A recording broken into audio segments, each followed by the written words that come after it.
Olá, seja muito bem-vindo ao quarto episódio do Papo com Vilela. É um prazer estar aqui com vocês mais uma vez para a gente bater aquele papo super legal que vai ajudar na sua transformação, vai ajudar no seu autoconhecimento, vai ajudar com histórias e conteúdos que vão transformar a sua vida para fazer você de uma pessoa mais produtiva.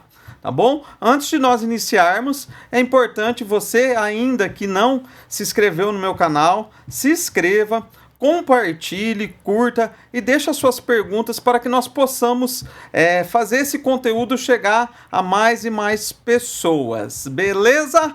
Hoje eu convidei uma pessoa muito especial, que eu tenho uma amizade e tenho um carisma e tenho como um exemplo também, que eu tenho um conhecimento com ele, uma amizade com ele há mais de 30 anos também. Então eu chamei ele porque nós vamos falar um pouco da importância da mudança, que é possível mudar. O tema desse podcast, a mudança é possível. Eu convidei o Paulo Soares, o famoso Paulinho, o professor Paulinho. O Paulinho, ele é formado em letras português, ele fez uma pós-graduação recentemente agora em linguística, também ele é capelão federal, está fazendo uma pós-graduação de docência para o ensino superior, mas o mais legal de tudo isso é que ele tem uma história muito parecida comigo. Nós éramos dependentes químicos e eu quis trazer ele aqui porque é possível mudar. Quando nós colocamos em nossa mente que nós precisamos mudar, sair de uma vida de dependência, de uma vida obscura que nós tínhamos, por mais difícil que seja, quando nós tomamos um primeiro passo, as coisas começam a mudar. Beleza, Paulo? Se apresenta aí pro pessoal, um prazer estar aqui com você. Prazer é todo meu, boa tarde a todos. É uma satisfação muito grande estar aqui conversando contigo, como você já relatou, narrou. Nós somos amigos de uma longa data aí e foi uma surpresa para mim a semana passada quando eu vi o teu programa. Eu não sabia e esporadicamente eu vi pelo post do Caê e aí eu fiquei sabendo da existência desse teu programa. Inclusive até mandei mensagem comentei lá, que eu fiquei muito feliz em ver você, ver o Caê como grandes profissionais que vocês são hoje, e é muito bom isso, né? Nós saímos do mundo obscuro, onde nós não tínhamos esperança de vida, né? Não tinha uma perspectiva de vida, e nós nos encontramos hoje numa outra posição totalmente diferente a qual nós vivemos anos atrás, muitos anos da nossa vida, né? Nós perdemos, na realidade, nós não vivemos, né? Nós perdemos muito tempo da nossa vida fazendo coisas que não condiziam com a nossa essência como pessoa, né? Ô Paulo, eu acho legal você contar um pouquinho da tua história. Assim, eu sei que é bem longa, né? A maioria das pessoas que estão me ouvindo aqui, as pessoas que me seguem no canal, no YouTube, no Instagram, conhecem um pouco a minha história. Muitos deles conhecem você também, a gente tem vários amigos em comuns, várias pessoas que conhecem a sua história, mas eu acho importante você contar o contexto do que você passou, os problemas com droga, todas as dificuldades que você enfrentou, até também um momento de virada de chave. Eu lembro quando a gente voltou a conversar, foi entre 2018 e 2019, que você já estava num processo de transformação, e depois o que aconteceu depois desse processo de transformação, que o meu objetivo aqui hoje, trazendo você, é mostrar para as pessoas, é mostrar para quem está nos ouvindo, está nos escutando, que é possível mudar. Por mais que seja difícil, muitas vezes algumas tribulações, até profissionalmente, relacionalmente, problema com vícios, é possível mudar. Eu gostaria que você contasse um pouquinho dessa tua história, como que foi esse processo, para as pessoas verem que o que Deus fez, né? Eu sempre gosto de enfatizar, e você, assim como eu, uma pessoa que acredita em Deus, independente da religião, mas como que Deus fez essa obra juntamente com a tua fé, com a tua esperança que você poderia ser uma pessoa melhor. Vamos lá, então. Bem frisado essa questão que você acabou de falar sobre Deus, né? Há uma passagem em Lucas 1:7 que diz: porque para Deus nada é impossível.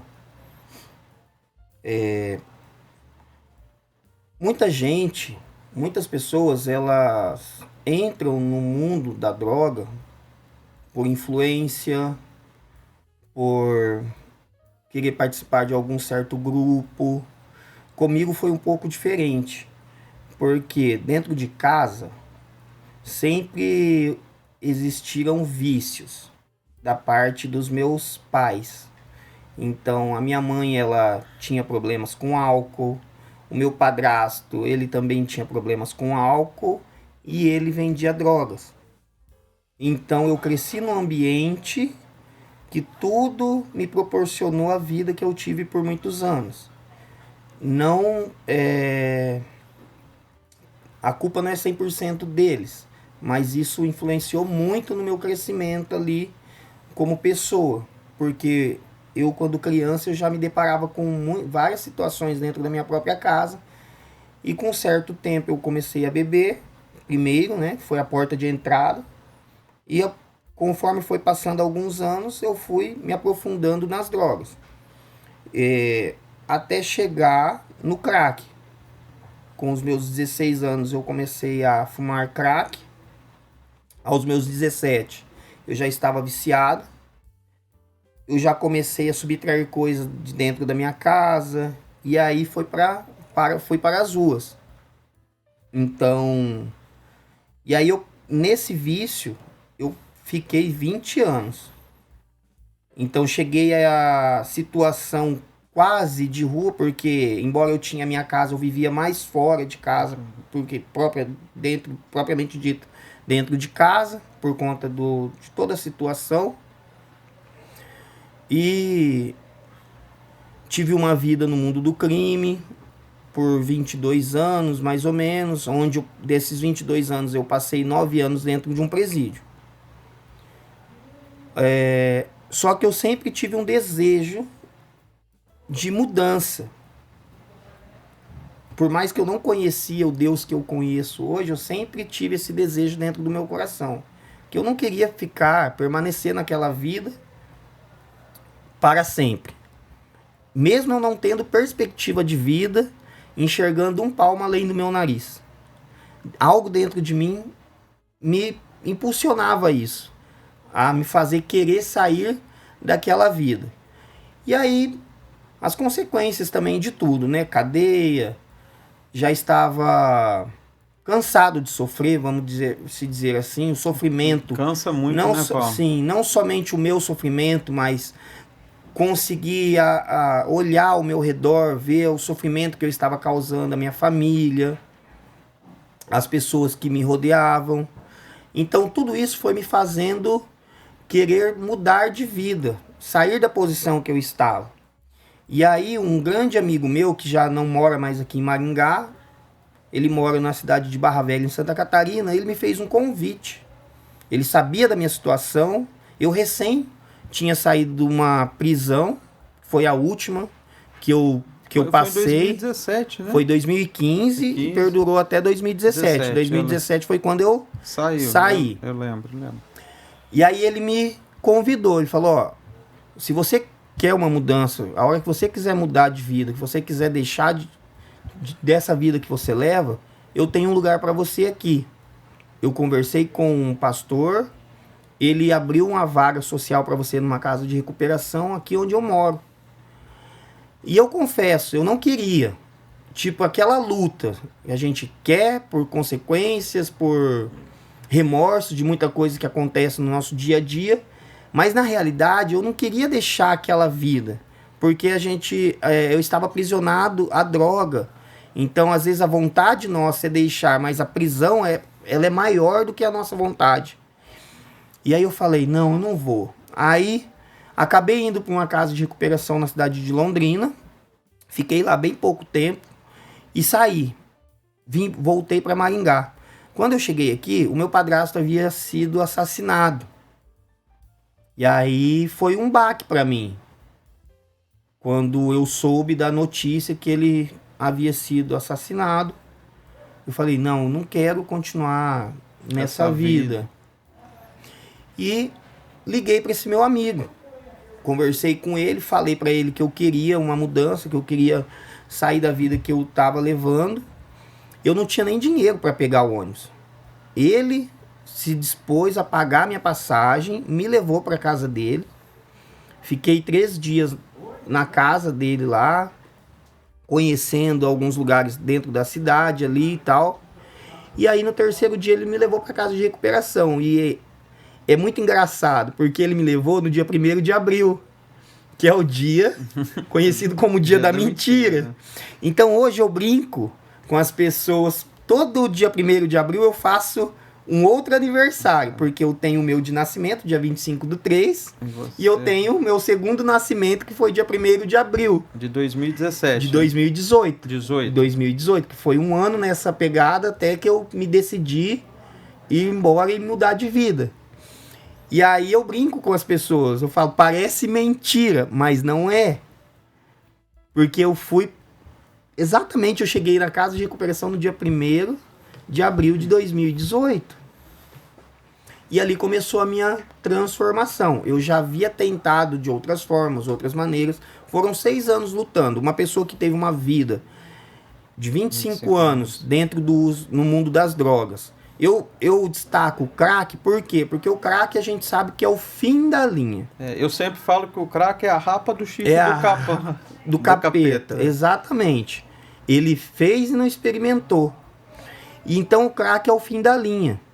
E ali, nesse mundo, eu vivi 20 anos. E olha só, Deus me preservou.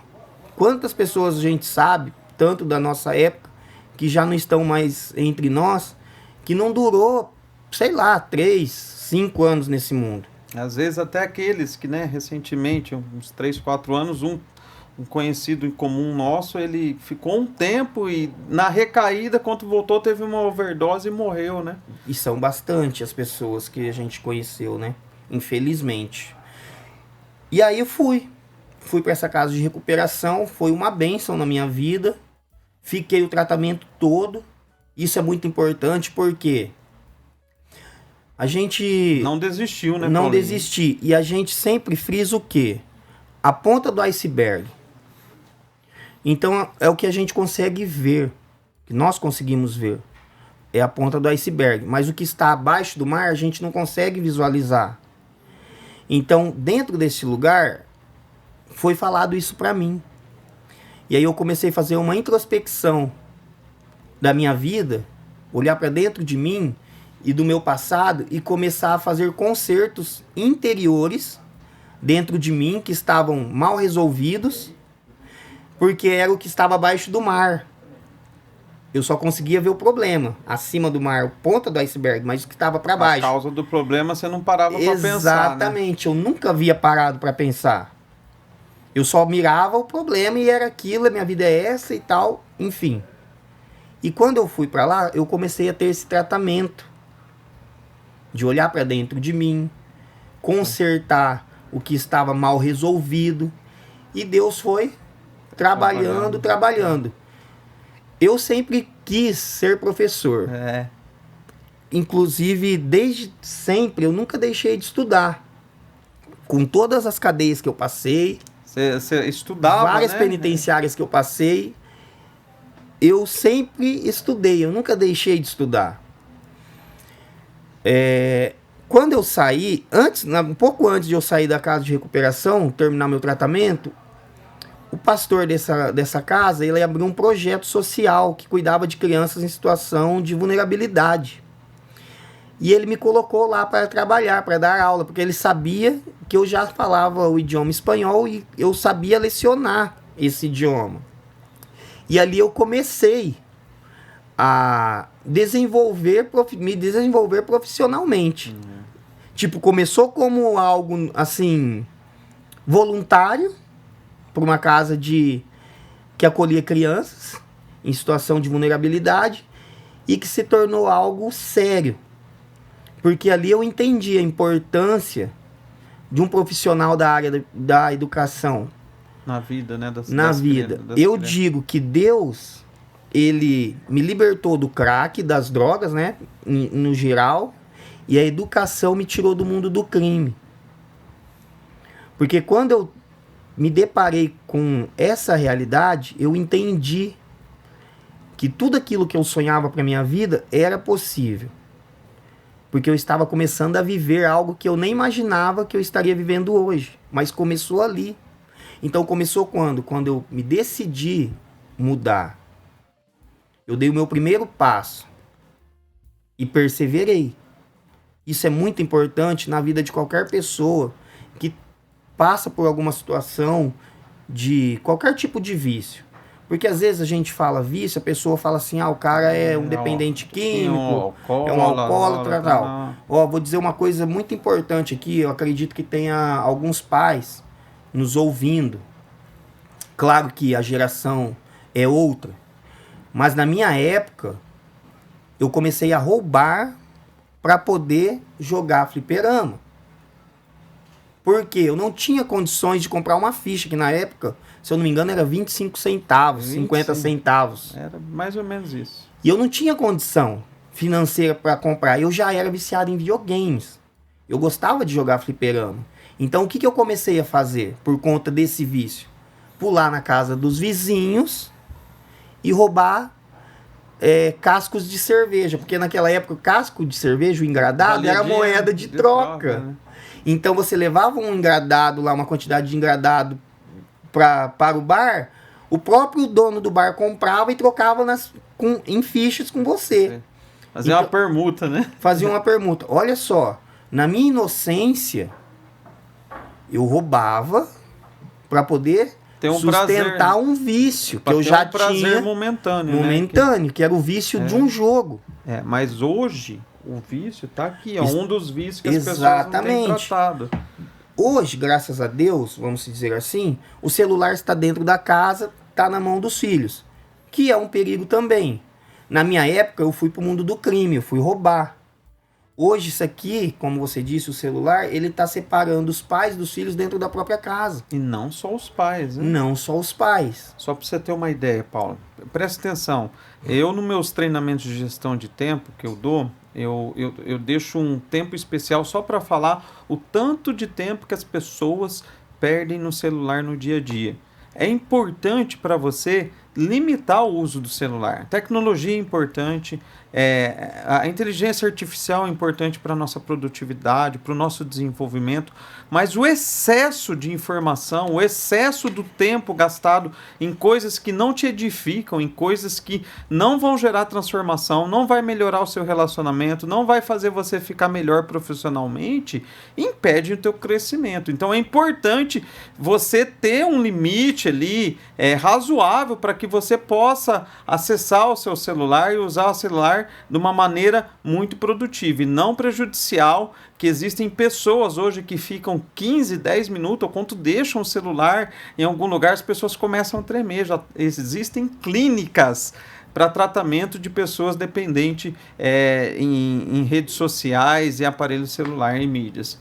Paulo, deixa eu fazer uma pergunta para você. Eu acho que você tocou num assunto importante, que você falou que a educação transformou você, né? Da importância que você começou a estudar nos produtos. Qual foi a importância para você de você saber desde pequenininho o que você queria ser como professor? Eu lembro, nas conversas, eu lembro lá um tempo atrás, na época das casas dos fliperamas, que você falava assim, a maioria de nós, assim, a gente queria ser jogador de futebol. E eu lembro, não, eu vou ser professor, né? E se concretizou, e recentemente eu fiquei muito feliz que eu vi que você foi para a Espanha fazer uma especialização lá. Qual que foi a importância de você ter essa clareza, de você saber o que você queria ser e como isso te motivou a você dar continuidade nesse seu sonho de infância? Muito boa pergunta. A vocação. Eu acredito que nós nascemos com uma vocação.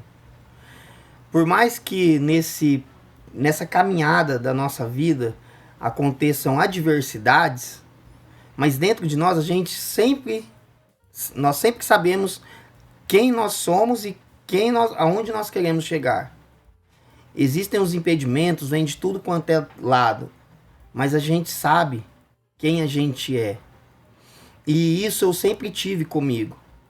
Sempre tive.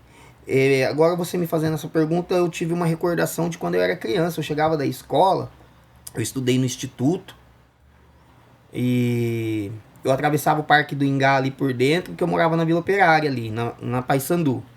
Eu chegava em casa, eu ia preparar boletins, como da escola, né, à mão mesmo, porque eu pegava e reunia os meus coleguinhas ali, meus amiguinhos da rua, e ia dar aula para eles. Então, tipo, isso apagou da minha memória por um tempo, mas agora você me perguntando, eu lembrei disso. Me veio a memória. Então, tipo, por isso que eu digo a vocação já estava em mim. Eu só não tinha tido acesso a ela de uma maneira tão plausível. E a minha mãe também, por mais que ela teve os seus problemas, ela sempre pegou no meu pé.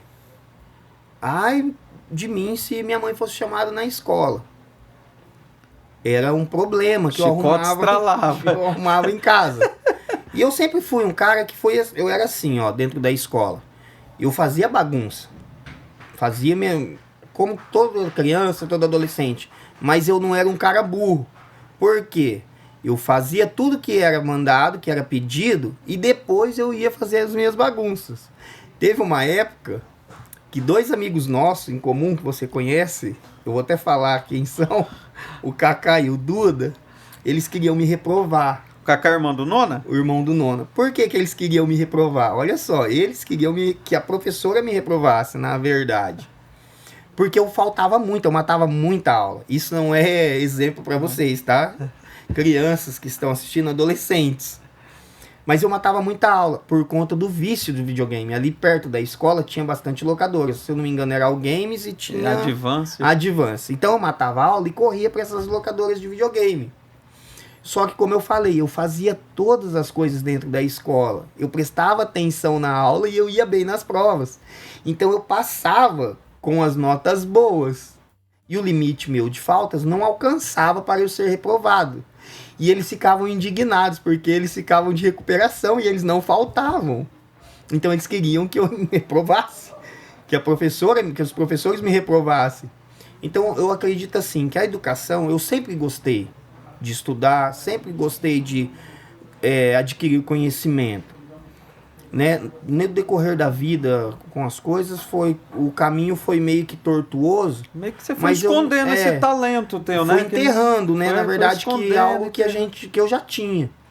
Só que daí, como eu falei pra você, essa casa de recuperação foi um divisor de águas ali, onde eu entendi muita coisa, que eu tinha uma certa noção, né?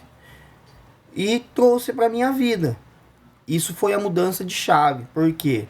Olha só, eu no meu primeiro ano de faculdade pintou um processo seletivo simplificado na cidade de Barra Velha. Eu lembro quando você começou a dar aula lá. E aí eu falei, você quer saber de uma coisa? Eu vou fazer essa prova. Fui lá, fiz a prova, passei em primeiro e comecei a lecionar. No meu primeiro ano de faculdade eu já fui para o campo de batalha. Muito importante o projeto social, que eu fiquei 9 meses dentro do projeto social, que eu falei para vocês aqui, dando aula para as crianças. Ali foi uma preparação, acredito assim, de Deus para minha vida, para que eu pudesse realmente exercer a minha profissão como um profissional, mesmo sendo acadêmico, no meu primeiro ano de faculdade. Foi algo assim, sobrenatural, foi um milagre, porque quem começa a fazer uma faculdade, no terceiro, quarto estágio, ele vai começar a fazer um estágio obrigatório. E no mínimo, algumas no segundo, né? Mas que nem no terceiro ano. Dependendo do curso. Normalmente é no terceiro ano. No terceiro pro quarto estágio ali. Do terceiro pro quarto semestre ali. Ou quinto semestre, 2 anos e meio, 3. Mais ou menos isso. Nesse tempo aí. Eu comecei a dar aula como professor profissional no meu primeiro ano de faculdade. E legal que você já foi remunerado por isso. Fui remunerado por isso.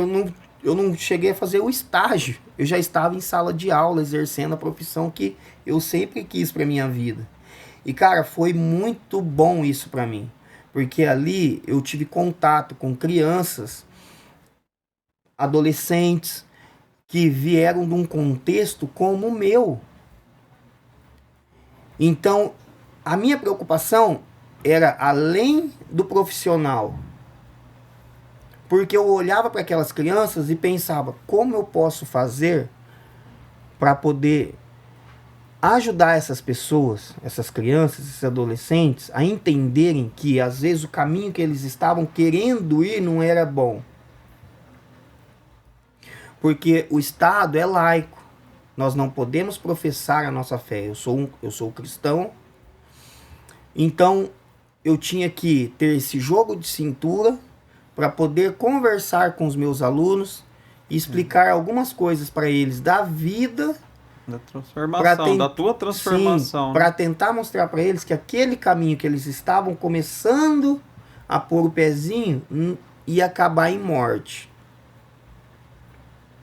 E aí eu entendi a importância de eu estar numa sala de aula. Que eu não sou apenas um professor, um profissional, que estou ali para ensinar certo conteúdo que é me passado para aquelas crianças ou para aqueles adolescentes. Mas eu estou ali como um exemplo de superação de vida para ensinar a eles que certos caminhos na vida não vai dar camisa para eles. E fazer parte da formação do cidadão, né? Parte da formação do cidadão. Eu acho que é o papel mais fundamental dos professores. Exatamente. E mostrar os dois lados da moeda para eles. Porque, cara, é incrível. Às vezes você vai para a sala de aula, você volta para sua casa impactado com cada situação que você se depara. Por exemplo, eu trabalhei numa escola aqui em Maringá, ela é uma escola integral, então eu ficava das 7 horas da manhã que eu chegava na escola até as 4:30 da tarde. E a gente não saía, tinha um período ali, o intervalo de hora de almoço, mas praticamente a gente conviveu com esses alunos. Nós convivemos com esses alunos intensamente dentro da escola. Então você acaba criando um vínculo além do profissional. Às vezes você é referência de um pai para uma criança dentro de uma escola. Referência de uma mãe. Que eles não têm dentro de casa. Às vezes a criança chega dentro da escola xingando, brigando. E aí eu ouvia muitos professores falar, esse abençoado, educação. Esse não sei o quê. Sabe? Para não dizer palavras. E aí, quando a gente entende o contexto, a vida daquela pessoa, daquela criança, daquele adolescente, a gente entende o porquê que ele age daquela forma. Tem crianças que não dormem em casa. O pai usa droga a noite inteira, a mãe bebe, é aquele barraco, sabe? E a criança não tem como dormir. Quando tá em casa, prefere ficar na rua, porque se tá dentro de casa, a própria casa é um inferno. Então, muita coisa é gerada dentro dessas crianças. E o que elas fazem? Nós, como pessoas, nós somos como esponjas. A gente absorve tudo que está ao nosso redor. E com elas não são diferentes. Elas pegam, absorvem toda aquela carga e levam para dentro da sala de aula. E aí briga com o coleguinha, discute com outro, xinga o professor. Porque são crianças. E o interessante, você falando aqui, eu estava pensando, né, Paulo? Você sempre quis ser professor. Aí passou por dificuldades na vida e chegou um momento que você reatou esse sonho. Eu sempre falo isso para meus clientes, dentro das empresas, dentro dos treinamentos. Não deixe de sonhar com aquilo que você queria ser quando você era criança, né? Eu tive uma história parecida que eu sempre quis ser jogador de futebol. E eu tive uma oportunidade de trabalhar dentro de um clube de futebol. Tive a oportunidade de fazer viagem com o clube, né? Eu era como se fosse um gerente de futebol que cuidava de todas as coisas. Porque chegou uma fase da minha vida que eu falei, nossa, eu preciso viver aquilo que eu tenho de bom, que eu sei fazer, com as coisas que eu gosto de fazer.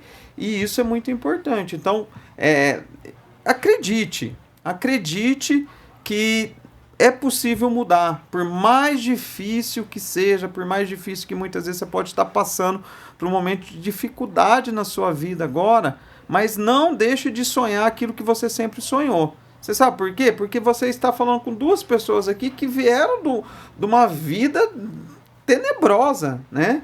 E dentro disso, Paulo, qual que foi o principal fator mesmo para a sua transformação? O que fez diferença? O que fez você chegar um dia, e eu lembro quando eu decidi isso, eu lembro como se fosse hoje, foi a última vez mesmo, a última recaída que eu tive, o último contato que eu tive com droga, eu lembro que eu cheguei em Curitiba, eu me mudei para Curitiba, eu lembro e falei assim, Deus, eu tô cansado, falei para mim mesmo, Vinícius, eu não quero mais essa vida, Vinícius, você a partir de hoje, você vai seguir aquilo que você deseja, que eu sempre tive desejo de formar minha família, sempre tive desejo de ser uma pessoa que pudesse ajudar as pessoas, eu sempre gostei de ajudar as pessoas. Qual que foi o principal fator na tua transformação, na tua história de vida, que virou a chave, assim, Paulo? O sofrimento. Assim como você, eu também cansei de sofrer, de ser um zero à esquerda. Porque é isso que a gente se torna. Falei, não, eu não quero mais isso pra mim. Eu não quero mais ser essa pessoa conhecida como eu sou. Uma pessoa que faz mal pros outros, que rouba, que faz isso, faz aquilo. Porque eu sempre tive um coração bom. Verdade. Só que eu era movido pelos vícios, eu lembro né? que a gente até uma vez brigou, no outro dia nós estávamos se abraçando. Por conta de quê? Por conta de loucura, de bebedeira, de coisas que... Sabe? Então, foi isso. O sofrimento, meu sofrimento, que eu proporcionava à minha família, o cansaço de toda aquela história destrutiva que eu tive, eu falei, não quero mais. E aí pessoas começaram a morrer próximas de mim, como eu relatei, foi o caso do meu padrasto. Então eu falei, não quero esse fim pra mim. E tem uma pessoa que eu sempre, quando eu posso, eu falo dela, que é a minha tia Neuza, um beijo pra você. Que ela foi assim uma pessoa que sempre acreditou e investiu em mim. A família é muito importante. É muito importante no tratamento de qualquer pessoa. Na verdade você ficava mais na casa da tua tia, Sim. né? Eu lembro ali, ela morava ali na Centenário ali, né, Paulo? Se eu não me engano, ali Isso. perto da rodoviária Perto da nova, aqui em rodoviária Maringá, nova. vocês que não são de Maringá. Eu lembro que você vivia na casa dela, né? Eu sempre morei, na verdade, com eles, né? A minha mãe ali era próxima, então, por conta dos vícios, eu sempre tava ali e tal. Mas a minha casa mesmo sempre foi ali com a minha tia, minha avó. E eles nunca desistiram de mim. Por qualquer coisa que acontecesse, eles sempre estiveram comigo. Quero fazer tal curso, quero estudar, quero fazer isso. Mesmo sem ter condições, ela se virava e ela conseguia me dar aquele curso, me dar aquele estudo. Então eu sou muito grato a ela por nunca ter desistido da minha vida. E hoje eu continuo, como eu retornei para Maringá, morando com eles. E eles têm orgulho de quem eu sou hoje. Com certeza. Entende? Esses dias ela chegou em mim e falou assim, nossa, quem diria que nós chamaríamos você de professor? Sabe? Então isso é muito gratificante. A minha avó, ela falava pra mim assim, eu não criei você para você ser essa pessoa. E pasme, eu era uma pessoa que dentro da cadeia, eu era uma pessoa que nós seres humanos, nós somos ruins, ainda mais quando a gente é influenciado por algo... Tem a parte mal dentro de nós. Por algo mal, né? Tem, todo ser humano gente, tem. Todo ser humano tem. As pessoas que estão no vício estão roubando, eles estão roubando por causa do vício. Muitas vezes é a forma mais fácil que eles têm de adquirir alguma coisa. Dentro da cadeia, minha avó chegou um dia e falou pra mim no pátio de visita, isso eu não esqueço nunca. Ela falou assim, eu prefiro te ver aqui, olha só, do que lá o na peso rua. disso, do que na rua. Porque você estando aqui, eu consigo dormir. Olha só, eu dentro de uma cadeia. Ela falou isso pra mim. Então, essas coisas, com o meu com a minha decisão de mudança, essas coisas começaram a vir à tona. Esses pensamentos, essa lembrança. E isso me motivou a mudar. Porque às vezes a gente está numa certa fase da nossa vida, as pessoas falam as coisas pra gente, a gente é que nem um cachorro, sai mordendo todo mundo. Só que aquela palavra, ela foi plantada. E uma hora ela vai germinar. Por mais que a pessoa possa estar cego por aquele momento, uma hora ela vai deitar numa calçada, em algum lugar, para descansar, ela vai lembrar daquilo que foi falado para ela um dia. Então foram essas coisas, foram palavras que foram ditas para mim através das pessoas que eu amo, pessoas, amigos meus que iam atrás de mim quando sabia que eu estava em alguma biqueira, alguma coisa. Muitos amigos meus me ajudaram. Não Bastante. Ontem eu estava lá no centro de recuperação, você foi ter lá sábado passado, estava falando para os meninos, que eu vou lá toda segunda-feira, eu estava contando um pouco que eu conheço você de muitos anos e como teve bastante gente que te ajudou, assim como me ajudou, os meus verdadeiros amigos, que eu falo que na época que eu tava feio mesmo, que eu tava precisando, né? Só o pó, pele e osso, tipo que nem o Mano Brown fala do Racionais, só o pó, pele e osso no fundo do poço.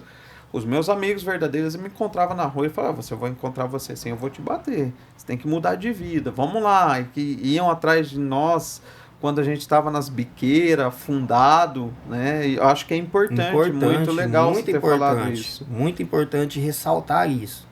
Porque nós temos amigos verdadeiros.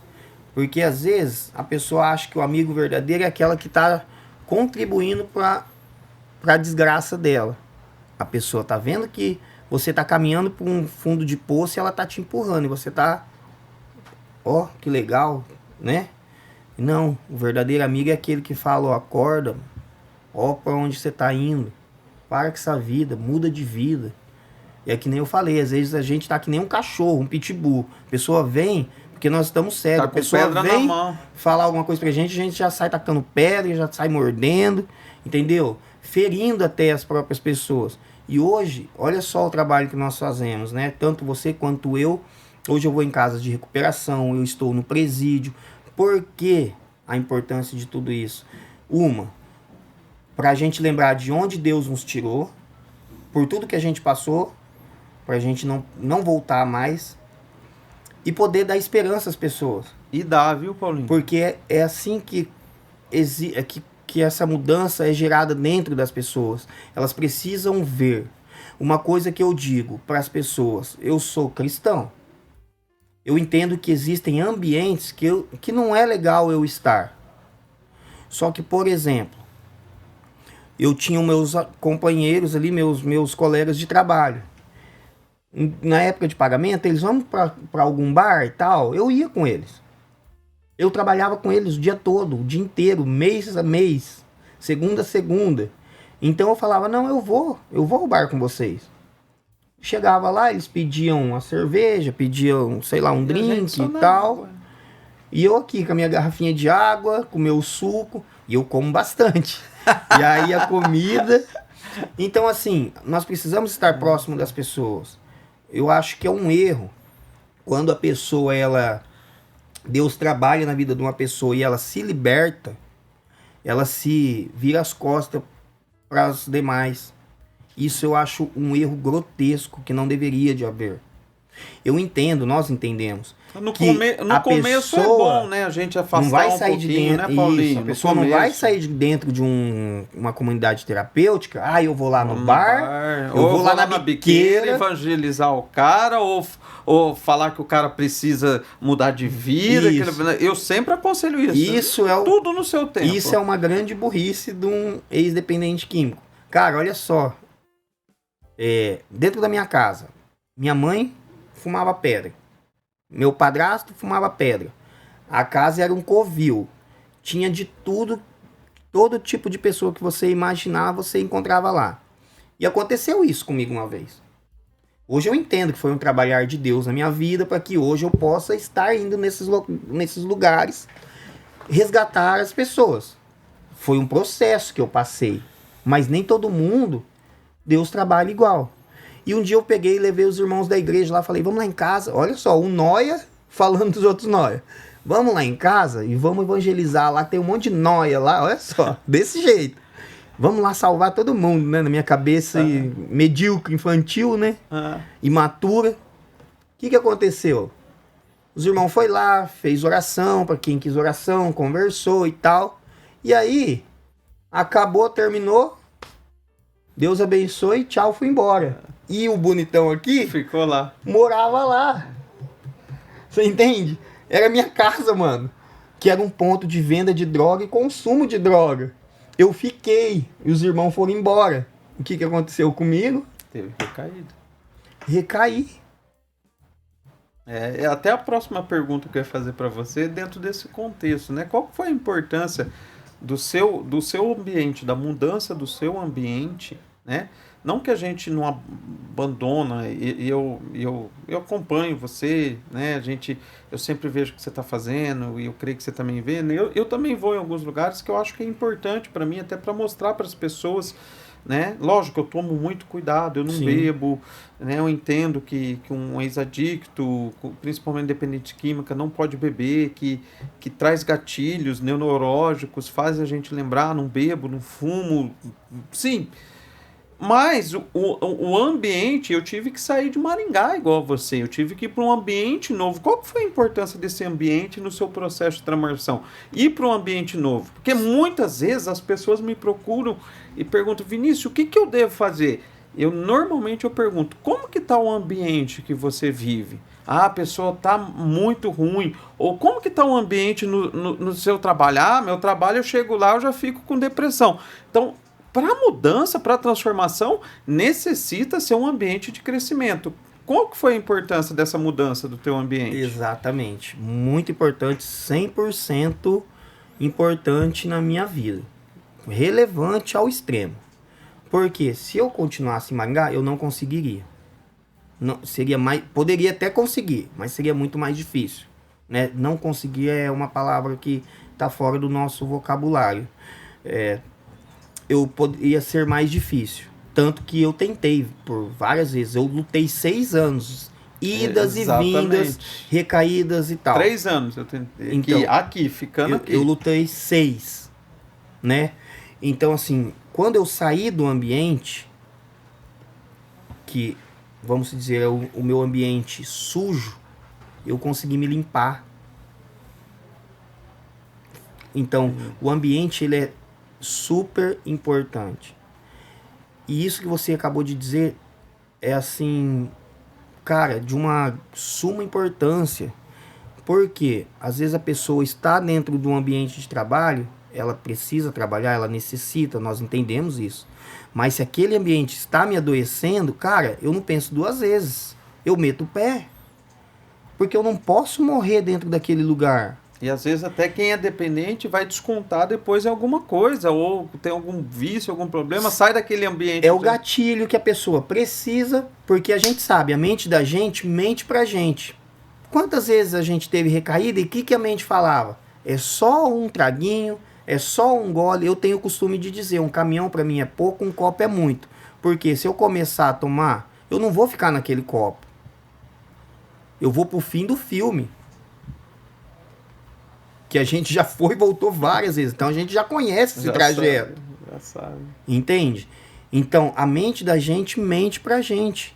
É que na verdade a mente, Paulinho, ela não consegue discernir o que é imaginário do que é real. Real. É isso. É neurológico isso, entendeu? E a pessoa, ela se deixa se levar por essa questão. Entende? Eu tenho autocontrole, eu consigo. Cara, não consegue. Você pode conseguir por um tempo. Você consegue dominar ela por um tempo. Porque se fosse assim, não existiriam tantas pessoas jogadas pela rua. E aquele ditado que, né, a gente tem muita coisa em comum, né?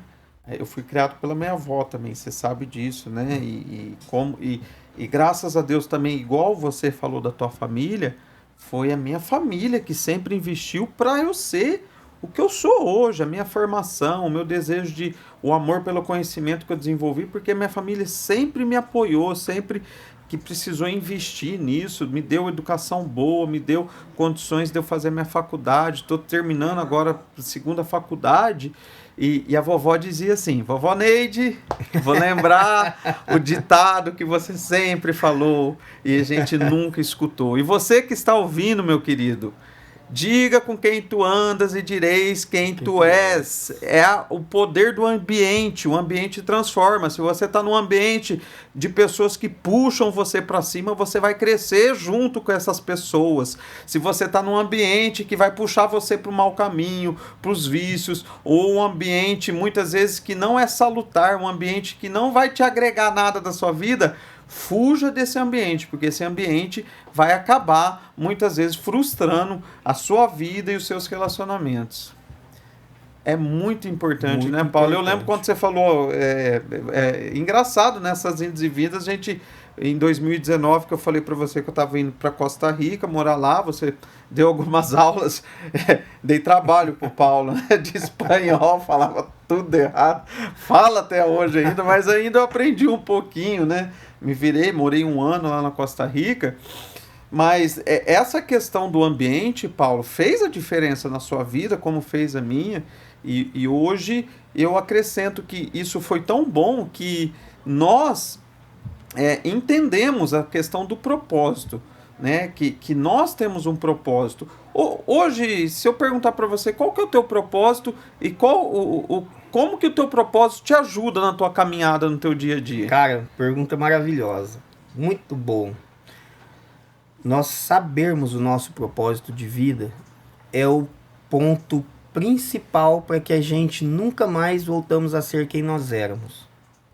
Quando a gente entende isso, pode vir a adversidade de tudo quanto é lado. A gente persevera. Qual que é o meu propósito de vida? Eu hoje, Paulo Fernando Soares, professor, além de ser um educador,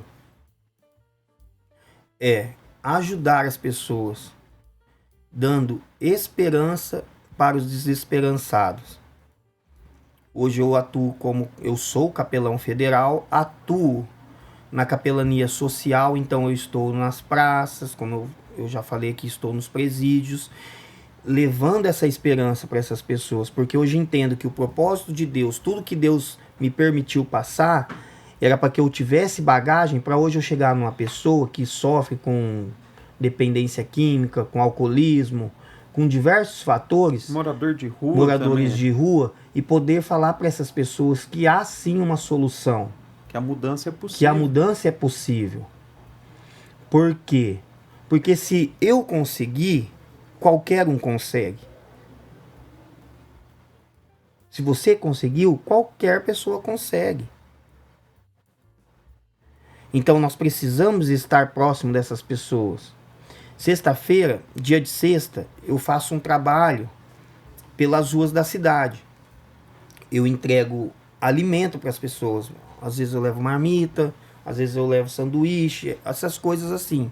Só que qual que é o objetivo desse trabalho? Não é simplesmente levar um alimento físico para essas pessoas.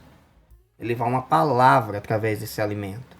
O alimento é apenas a porta de entrada para eu poder me aproximar das pessoas e começar a conversar com elas. Sexta-feira foi tão forte o que aconteceu pelas ruas que pessoas que me conheceram na vida que eu tinha começou a chorar e falar para mim, cara, eu não acredito, eu não tô acreditando. Sabe, assim, foi um choque para aquela pessoa me ver do jeito que eu estou hoje.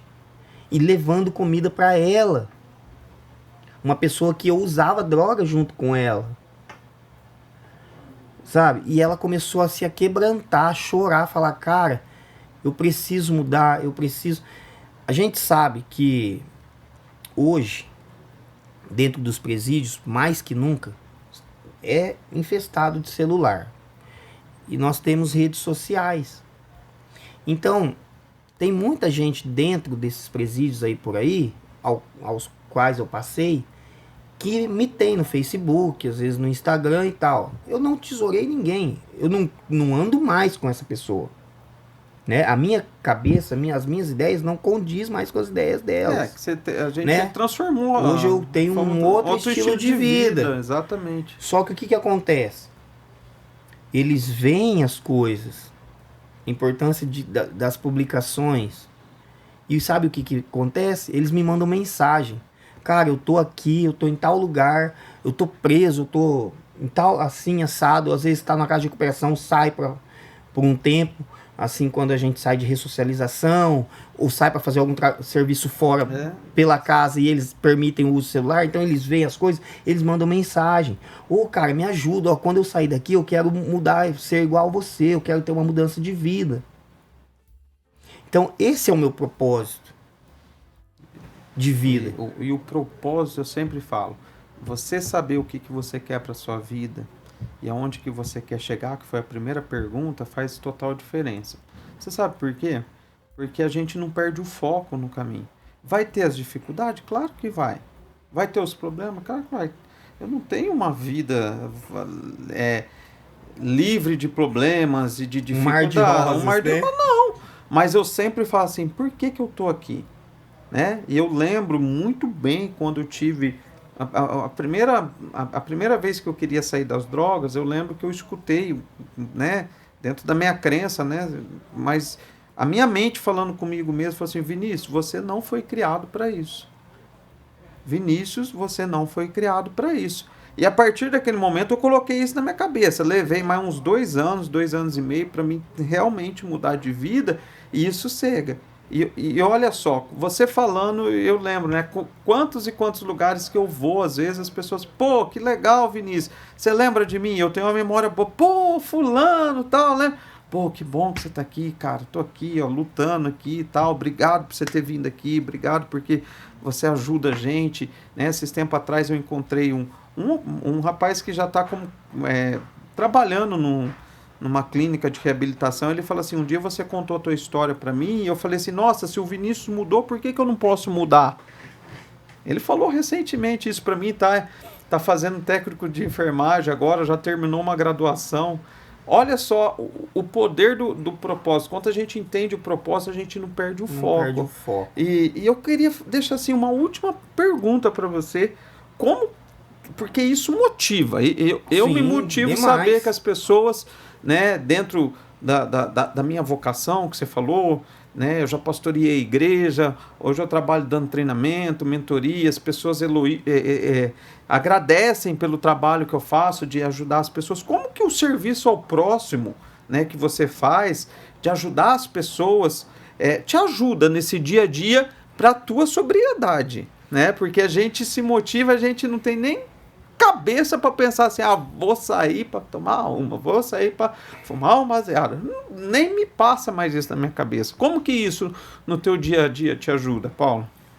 Há um tempo atrás, o meu pensamento era assim, Deus, se for para eu voltar à vida que eu tive, que o Senhor me leve. Hoje não. Hoje eu agradeço a Deus. Deus, obrigado por um dia o Senhor ter me alcançado e estar me levando nos lugares aonde eu passei, onde eu vivi, e ser luz para essas pessoas. Porque quando eu estou com elas, é ali que eu recarrego as minhas forças.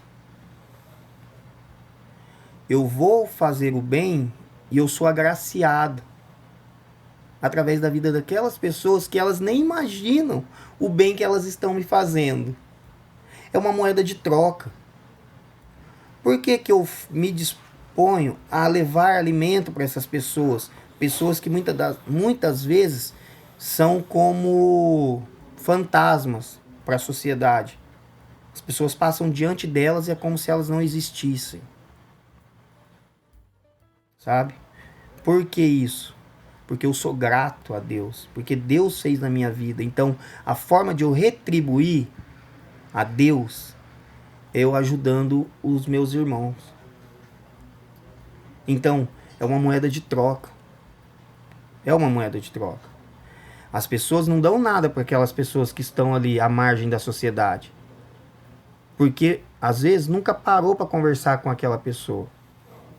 Ali você encontra doutores, médicos, empresários, advogados, professores. Porque a pessoa, ela não deixa de ser quem ela é. Não. Ela continua sendo, ela só não está exercendo. Por algum entreveiro que aconteceu na vida dela, mas ela não deixou de ser. Então, quando eu vou ajudar, eu sou ajudado. Sem eles saberem disso. Eles não têm noção de quando eu abraço alguém na rua, um morador de rua, como aquilo me faz bem. Também. Por quê? Porque eu entendo a necessidade que essas pessoas têm e a minha necessidade. É algo mútuo. É de um pro outro. Porque ali você vai ver verdades. Porque ela não tem nada para te oferecer. Então, se ela te dá um abraço, é um abraço verdadeiro. Sincero. Se ela compartilhar Se ela te odiar, ela realmente te odeia. Não tem mentira, não tem falsidade ali. Não tem. Se ela falar, eu não quero te abraçar, eu não quero te abraçar, eu não vou te abraçar. Deixa eu quieto, Deixa eu quieto. Tá diferente com medo, tá com vergonha. De, às vezes, a gente chegar num lugar e a pessoa vem, te abraça. Eu tenho falado para muitas pessoas. Leva um pouco desse seu perfume cheiroso, maravilhoso, para as pessoas que estão fedendo lá fora. Porque é fácil eu querer estar com pessoas que estão aqui em cima. Eu lembrei de um negócio, Paulo, você falando, eu tenho uma pulseirinha aqui, né? E uma das frases que eu levo é que fala que assim, que eu posso mudar o mundo, né? E às vezes eu falo isso para as pessoas, que eu posso fazer o mundo melhor. As pessoas, estudou, virou coach, virou mentor, fica esses papos de groselha. Eu falei, não, eu posso fazer o mundo melhor. Porque cada pessoa que eu ajudo, eu faço um mundo melhor. Com certeza. Cada pessoa que você ajuda com o teu trabalho, você faz um mundo melhor. E que nem você falou, a semente foi plantada, né? Então, pra gente finalizar, passa rápido, né, Paulo? Passa muito rápido. Eu queria ficar aqui um tempão.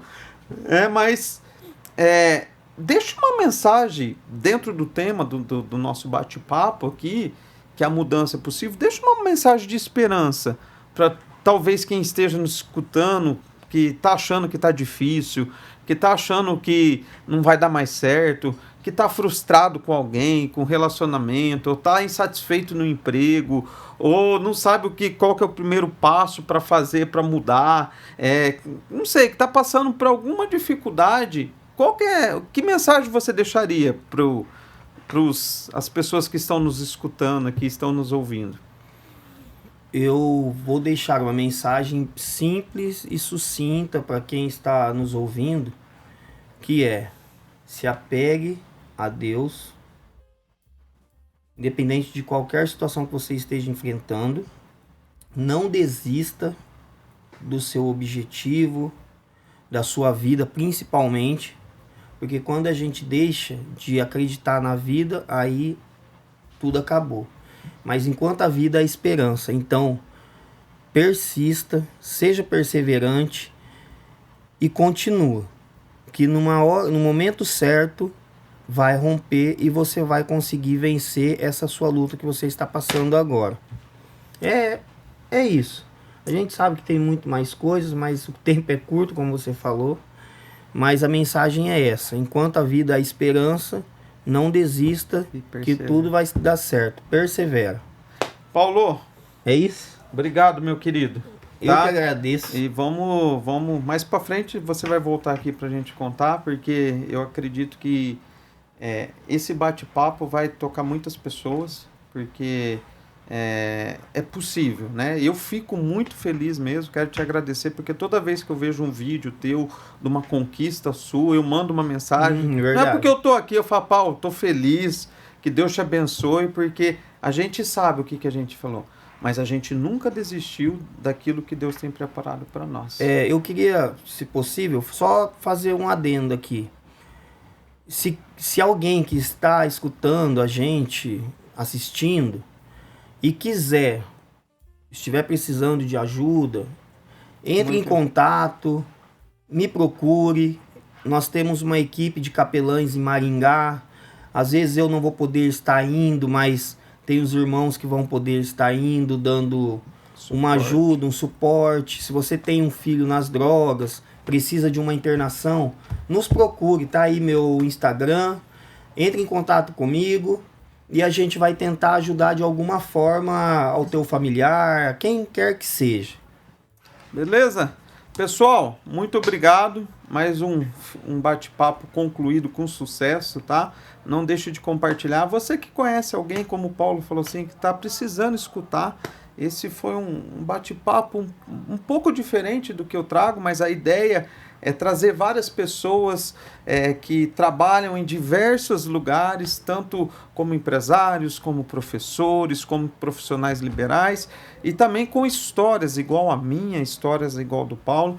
Mande esse bate-papo para alguém que esteja passando alguma dificuldade, porque eu tenho certeza que ele vai escutar isso, vai gerar uma sementinha de fé no coração dele. Comente, se inscreva no canal e compartilhe. E até a próxima semana que vem. Já estou com o convidado já agendado, vai ser muito legal. A gente vai falar um pouquinho sobre psicologia, né? Vai ser um bate-papo muito legal. Beleza? E até o próximo.